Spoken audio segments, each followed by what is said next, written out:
여러분 한 주간 평안하셨습니까? 오늘 시편 산책 시간이 됐습니다. 오늘 시편 47편을 봅니다. 전체가 9절로 되어 있습니다.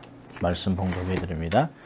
너희 만민들아 손바닥을 치고 즐거운 소리로 하나님께 외칠지어다. 지존하신 여호와는 어미하시고 온 땅에 큰 임금이 되심이로다. 여호와께서 만민을 우리에게 열방을 우리 발 아래 복종케 하시며 우리를 위하여 기업을 택하시나니 곧 사랑하신 야곱의 영화로다. 하나님이 즐거이 부르는 중에 올라가시며 여호와께서 나팔 소리 중에 올라가시도다. 찬양하라 하나님을 찬양하라. 찬양하라 우리 왕을 찬양하라. 하나님은 온 땅의 왕이심이라 지혜의 시로 찬양할지로다. 하나님이 열방을 치리하시며 하나님이 그 거룩한 보좌에 앉으셨도다. 열방의 방백들이 모이며 아브라함의 하나님 백성이 되도다. 세상의 모든 방패는 여호와의 것이며 저는 지존하시도다. 아멘. 오늘 시편 47편은 열정적으로 하나님을 찬양하라, 하나님을 찬양하러 하는 말이 반복해서 나오고 있습니다. 47편은 주로 학자들이 왕의 대관식 시편이라고 불리기도 합니다. 하나님께서 온 땅의 왕으로 즉위하시는 것을 아주 축하하는 분위기가 이 시편을 아주 지배하고 있습니다. 하지만 우리가 알다시피 하나님은 영원 전부터 왕이셨습니다. 어느 한순간에 왕이 되신 것이 아니죠. 시편 93편 2절은 선언합니다. 주의 보좌는 예로부터 견고히 있었으며 주는 영원부터 계셨습니다. 그렇습니다. 하나님은 영원토록 하나님이십니다. 그래서 많은 구약학자들은 시편 47편은 어떤 한 왕의 대관식이 아닌 먼 미래에 있을 일을 얘기하고 있다라고 얘기합니다. 특별히 7절부터 9절까지 보면 하나님은 온 땅의 왕이심이라 지혜의 시로 찬송할지어다. 하나님이 뭇 백성을 다스리며 하나님이 그의 거룩한 보좌에 앉으셨도다. 뭇 나라의 고관들이 모이며 아브라함의 하나님의 백성이 되도다. 세상의 모든 방패는 하나님의 것이며 그는 높임을 받으시려다. 여러분 이 말씀을 가만히 보면 이건 아직 일어난 일이 아닙니다. 아직 모든 백성들이 열방의 온 세계 백성들이 다 하나님께 무릎 꿇지 않았습니다. 모든 고관들이 아브라함 백성이 아직 되지 않았습니다. 이 말씀은 요한계시록에서 우리가 보게 될 말씀과 유사하다는 점에서 아주 종말론적이고 예언적입니다. 특별히 요한계시록 11장 15절을 보면 일곱째 천사가 나팔을 불매 하늘에 큰 음성들이 나서 이르되 세상 나라가 우리 주와 그의 그리스도의 나라가 되어 그가 세세토록 왕노릇 하리로다. 여러분 시편 47편은 바로 이 날을 멀리서 바라보는 예언시인 것입니다. 여러분 오늘 시편 47편은 찬양하라 찬양하라 찬양하라 찬양하라를 5번이나 반복합니다. 그리고 하나님께 손바닥을 치며 즐거워 하나님을 높이라라고 하고 권면하고 있습니다. 자, 그러면 우리가 하나님을 찬양해야 될 이유가 뭘까요? 많습니다만은 오늘 본문에서 몇 가지를 우리에게 제시하고 있습니다. 우리가 하나님을 찬양해야 되는 이유가 뭘까요? 2절을 보면 하나님이 온 땅에 임금이 되셨기 때문입니다. 한국말에 없습니다만 2절에 왜냐하면이라고 단어가 있습니다. 왜냐하면 이렇게 뜨겁게 하나님을 찬양하라고 하는 이유는 2절에 하나님은 지존하신 하나님이고 마땅히 경외할 대상이고 온 땅을 통치하시는 하나님이기 때문에 그렇습니다. 7절 보면 온 땅의 왕이라 라고 얘기하고 있습니다. 이스라엘을 넘어 열방, 모든 나라, 온 세상을 통치하고 있습니다. 열방을 다스리고 있습니다. 상천하지의 하나님이라고 하는 말을 구약에서는 반복적으로 얘기합니다. 신명기 4장 39절에 모세가 1세대가 죽고 나서 다시 2세대 혹은 그 다음 세대 1세대가 죽고 2세대가 이미 40년이 지났기 때문에 다음 세대에게 다시 한번 말씀을 이야기합니다. 그러면서 신명기 4장 39절에 이제 이스라엘 백성들이 약속의 땅으로 들어갈 텐데 이렇게 얘기합니다. 너는 오늘날 상천하지에 오직 여호와는 하나님이시요 다른 신이 없는 줄을 알아 명심하라 라고 얘기하고 있습니다. 자, 열왕기상 8장 23절에도 보면 가로되 이스라엘 하나님 여호와여 상천하지에 주와 같은 신이 없나이다. 주께서는 온 마음으로 주의 앞에서 행하는 종들에게 언약을 지키시고 은혜를 베푸십니다. 아, 놀랍죠. 하늘과 땅 어느 곳에도 이런 하나님 같은 신이 없다는 것이에요. 생사화복을 주관하시고 하나님이 자기에게 경외하는 자들에게 하나님의 은혜를 베푼다라고 이야기하고 있습니다. 여러분, 역사학자인 아놀드 토인비가 히스토리하고 월드 히스토리 세계 역사라고 하는 책에서 이렇게 얘기했습니다. 역사 속에 수많은 나라가 있었지만 유일신을 섬긴 나라만 역사 속에 여전히 존재하고 있다. 아, 대단한 말이죠. 다신을 섬겼던 아주 많은 신을, 다양한 신을 섬겼던 나라들은 역사 속에서 한순간 반짝했을지라도 완전히 다 사라지고 더 이상 기억하지 않습니다. 우상을 섬겼던 나라들은 더 이상 존재하지 않습니다. 그러나 유일하신 하나님을 섬기는 나라는 역사 속에 여전히 존재하고 있습니다. 우리가 하나님을 찬양해야 되는 이유는 온 땅의 임금이기 때문입니다. 두 번째로는 우리에게 승리를 주시기 때문에 우리가 하나님을 찬양합니다. 3절에서는 하나님께서 나라들을 우리 발 앞에 복종하게 하셨습니다. 여러분, 발 아래 두셨다라고 하는 하타트라고 하는 단어를 두 번이나 사용하고 있는데요. 발 아래 두셨다, 밑에 두셨다. 이것은 고대 전쟁에서 승리한 자가 패한 장수나 왕의 목을 밟는 장면을 보여주고 있습니다. 여호수아 10장 24절에 아주 잘 나와 있습니다. 하나님께서 대적을 패하게 하시면 그것은 하나님의 백성들에게는 승리가 되는 것이죠. 하나님은 우리가 비록 약하지만 우리를 들어 하나님이 강한 자를 부끄럽게 하신다라고도 얘기하고 있습니다. 하나님이 사실 오합지졸 같은 이스라엘 백성들을 인도하셔서 또 도와주셔서 힘을 주셔서 가나안 정복을 허락하셨습니다. 또 유대 땅에서 아수르 군대가 한순간에 무섭게 멸망당한 것을 보기도 했습니다. 하루아침에 천사로 인해서 18만 5천 명의 군대가 순식간에 송장으로 변하는 역사들을 이스라엘 사람들은 많이 보았습니다. 그래서 하나님께서 승리를 베푸실 때 언약의 백성들에게는 평강의 하나님, 승리 하나님을 다가오지만 원수들에게는 무서운 존재로 나타납니다.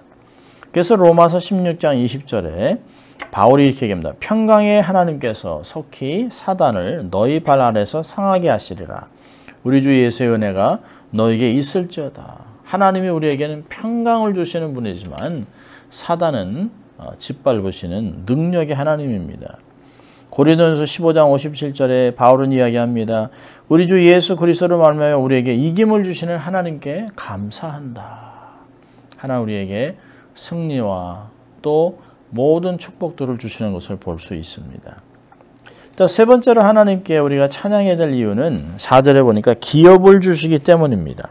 하나님께서 대적들에게 패배를 주시고 자기 백성에는 그 땅, 하나님이 소유가 된 땅을 기업으로 택하여 주신다고 얘기하고 있습니다. 그리고 그 기업은 야곱의 기업은 영광스럽고 자랑스럽다라고 얘기합니다. 이토록 영광스럽고 자랑스러운 기업을 온 땅의 왕이신 하나님께서 대적을 물리치고 당신의 언약 백성들에게 주셨다라고 얘기하고 있습니다. 이 감격은 시인으로 하여금 하나님께 열정을 다해 열광하면서 손뼉치고 함성을 지르게 하는 것입니다. 여러분 어떤 백성들에게만 주셨을까요? 아닙니다. 모든 백성들에게 하나님이 언약 백성들에게 놀라운 기업을 주셨습니다. 시편 16편에서는 하나님이 줄로 지어준 구역은 아름다운 곳이라. 하나님께서 각 사람들에게 줄로 지어준 기업이 있습니다. 가정, 개인, 공동체 기업을 주셨어요. 약속하신 것 주셨습니다. 모두 다 기업이 있습니다. 근데 영안이 열린 사람만 그것을 깨닫고 또 받아들이고 누리는 것입니다. 그래서 에베소 1장 18절부터 19절에 바울은 이렇게 얘기합니다. 너의 마음 눈을 밝히사 그의 부르심의 소망이 무엇이며 성도 안에서 기업의 영광의 풍성이 무엇이며 그 힘의 능력으로 역사하심을 따라 믿는 우리에게 베푸신 능력의 지극히 크심이 어떤 것을 너희로 알게 하시기를 고하노라. 모르기 때문에 불평하고 또 패배자로 살아가는 것이에요. 빅팀 멘탈리티를 살아가는 것입니다. 하나님께서 우리에게 주신 모든 것은 사실 우리의 육신적인 것으로는 보거나 느끼거나 만질 수 없어요. 영안이 열려야 아하 여기 있었구나 이런 것이구나 라고 알 수 있다고 고린도전서 2장 9절과 10절은 이야기합니다.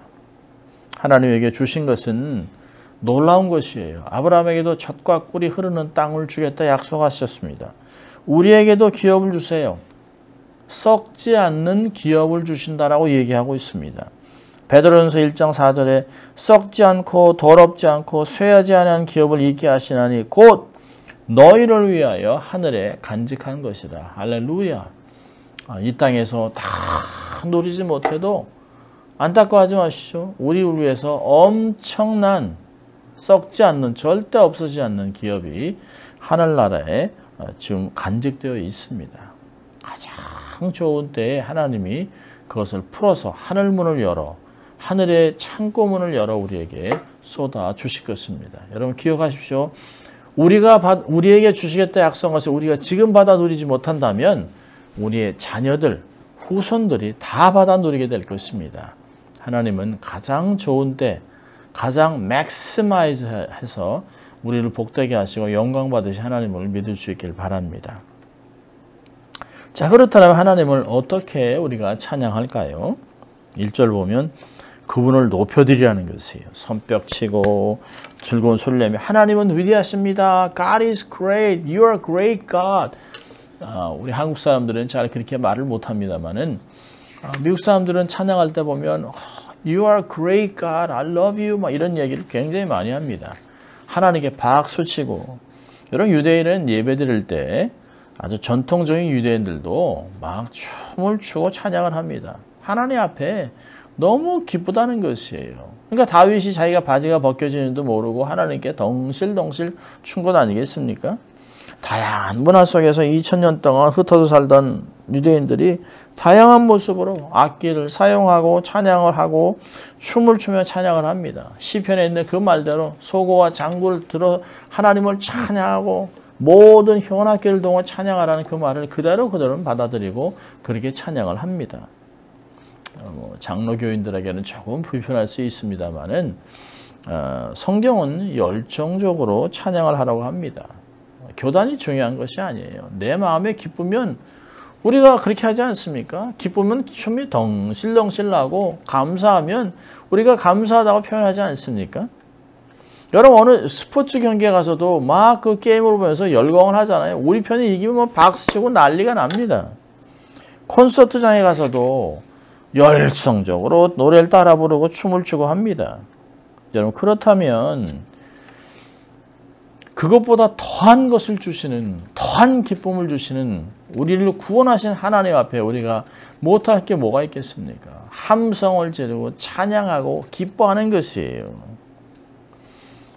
성령 하나님께서 시인을 통해서 지금도 우리에게 명령하고 있습니다. 하나님을 예비하는가? 그렇다면 손뼉치고 함성을 지르고 열정적으로 열광하면서 하나님께 예배하라는 것이에요. 감격과 열정을 가지고 찬양을 하면서 그분을 높여드리라는 것입니다. 하나님은 우리의 찬양 가운데 거하신다고 얘기하고 있습니다. 우리를 기뻐 받으세요.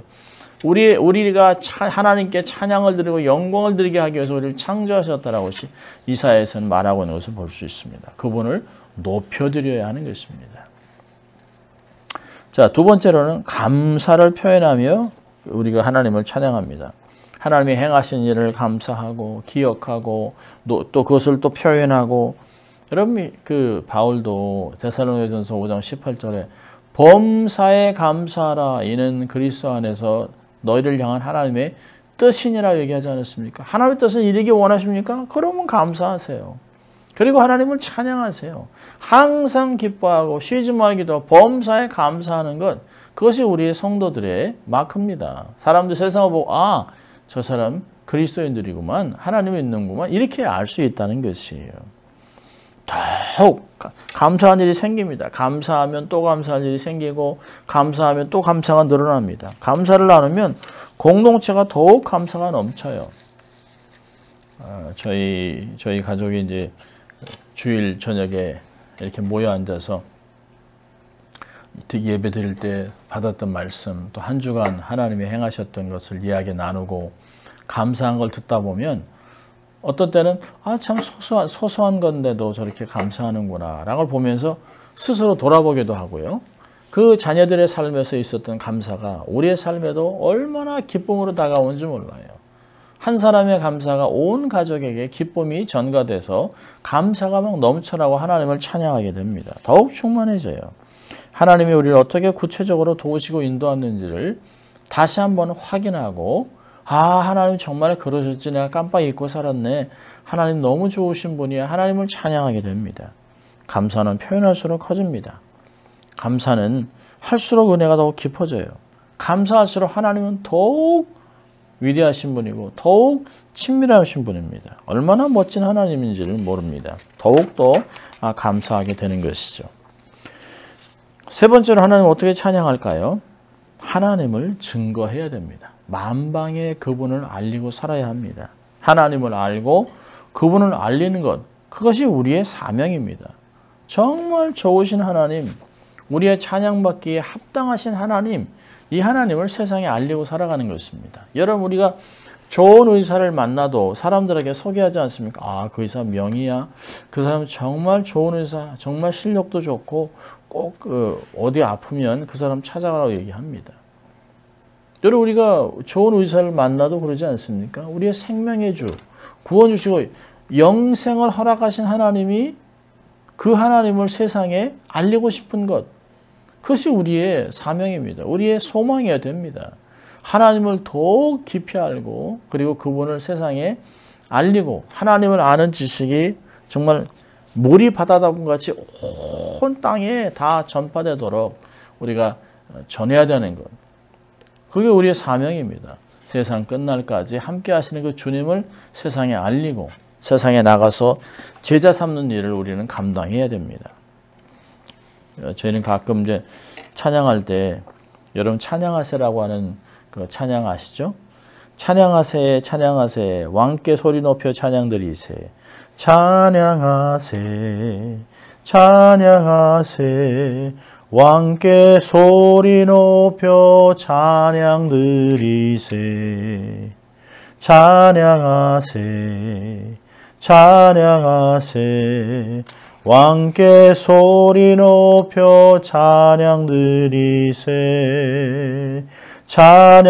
찬양받기에 합당하신 주님 언제나 동일하신 주 무릎 꿇고서 주 이름 외치세 예수 나의 왕 예수 나의 왕 예수 나의 왕 아멘. 여러분 아멘이십니까? 예수는 나의 왕, 예수는 나의 주, 예수는 나의 가장 좋은 친구, 세상에 찬양으로 삶의 감사가 넘침으로 세상에 알리는 여러분 되시길 바랍니다. 하나님을 바라시고요. 하나님을 기다리고요. 하나님을 신뢰하고 하나님과 동행하고 하나님을 높여드리는 삶이 되시기를 주의 이름으로 축원합니다. 기도하겠습니다. 하나님 감사합니다. 오늘도 이 말씀을 통하여 하나님 우리가 정말 열정적으로 찬양하고 높여드려야 되는 이유를 말씀해 주신 것 감사합니다. 하나님은 찬양받기에 합당하신 분입니다. 하나님을 일평생 높여드리고 하나님께 영광 돌리는 저희들 될 수 있도록 하나님 축복하여 주시옵소서. 감사하고 예수님 이름으로 기도합니다. 아멘. 한 주간도 찬양으로 승리하는 여러분 될 수 있기를 주의 이름으로 축원합니다. 사랑하고 축복합니다.